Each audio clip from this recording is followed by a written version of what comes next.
Le droit constitutionnel est une matière particulièrement importante. Elle est étudiée à la première semestre et à la deuxième semestre en licence. Dans cette vidéo, nous allons essayer de comprendre le droit constitutionnel et les principes de base. Définition du droit constitutionnel. Le droit constitutionnel est cette base du droit public qui regroupe les règles de droit relatives à l'organisation et au fonctionnement de l'État et les institutions publiques.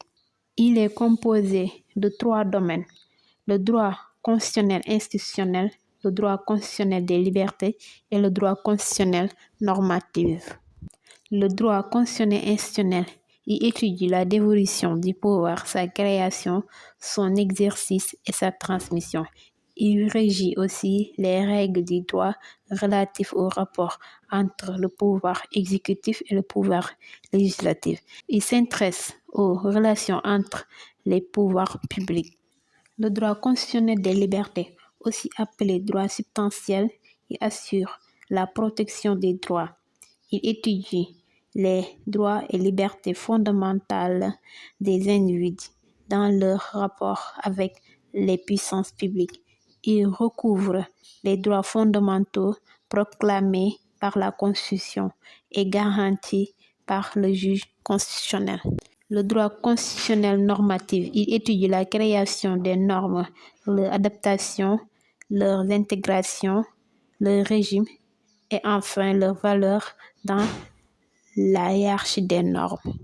Cela signifie que ce sont dans les règles du droit constitutionnel que les autres règles des autres branches tirent leur source et leur validité. Dans la mesure où la Constitution se trouve au sommet de l'ordre juridique et encadre les différentes branches du droit. Le droit constitutionnel peut avoir comme objet d'étude l'État.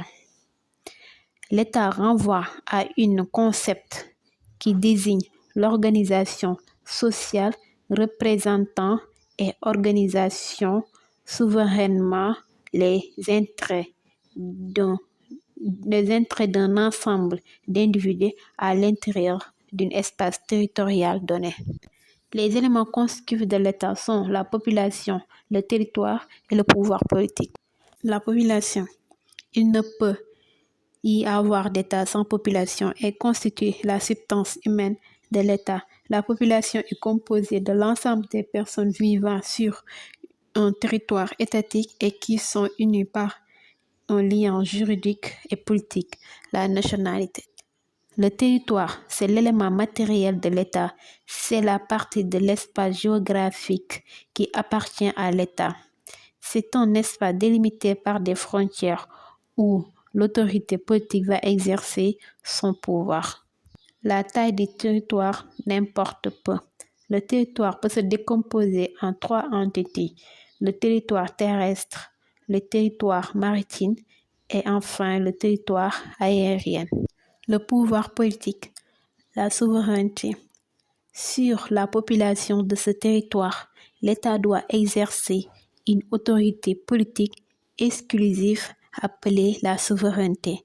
L'État est souverain aussi bien à l'égard des autres États qu'à l'intérieur du territoire.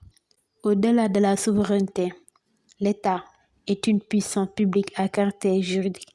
Il est représenté comme une organisation dotée de la personnalité juridique. L'État est une personne morale du droit public. Nous allons maintenant voir les différentes formes d'État. Il existe 2 formes d'État sur le plan juridique: l'État unitaire et l'État composé. L'État unitaire est un État à structure simple, exemple le Sénégal. Il s'articule autour de l'unité nationale et caractérisé par l'existence d'un seul pouvoir politique et juridique. Les citoyens sont soumis aux mêmes pouvoirs et aux mêmes lois. Ainsi, pour être plus efficace et éviter une totale centralisation du pouvoir, des aménagements ont été apportés par la déconcentration et la décentralisation. La déconcentralisation, c'est un aménagement territorial du pouvoir central. C'est un système de délégation de pouvoir aux échelons inférieurs de l'État, qui sont des administrations ne disposant pas de personnalité morale.